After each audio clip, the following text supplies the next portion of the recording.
चालला नाही याच्या पुढे असं बस खाली.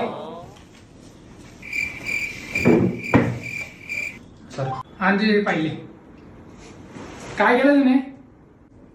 इंजिनिअरिंग झाली सर, मेकॅनिकल. हे काय 4,000 नावाच तू? सर मी आजी वारून गेली होती. अरे 4,000 वाढली होती आजी. मग बाबा डेंजर होते सर, ते तुम्हाला तुम्ही सांगेन मी तो किस्सा, त्याच्याबद्दल नका विचारा. काय करायला यार देवाला. बरं ठीक आहे, तुला काय आवडतं मग? सर मग मला मोडे रस्ते चहा प्यायला आवडतं. बस चहा सिगरेट लागते तो. अहो सिगरेट गिगरेट नाही पितो सर, मी चांगला सुशिक्षित करता बोलताय मी. काय आवडतं तुला याच्यामध्ये शिक्षणाबद्दल? लँग्वेज विचारताय का सर तुम्ही? हो लँग्वेज. मग एबीसीडी पुरी येते मला, म्हणजे नाक बंद करून एबीसीडी म्हणून द्यायला तुम्ही माझ्या शाळेमध्ये. मग पोरी बिरी गर्लफ्रेंडने पटवलंय का नाही तुला? माझी का? हा काय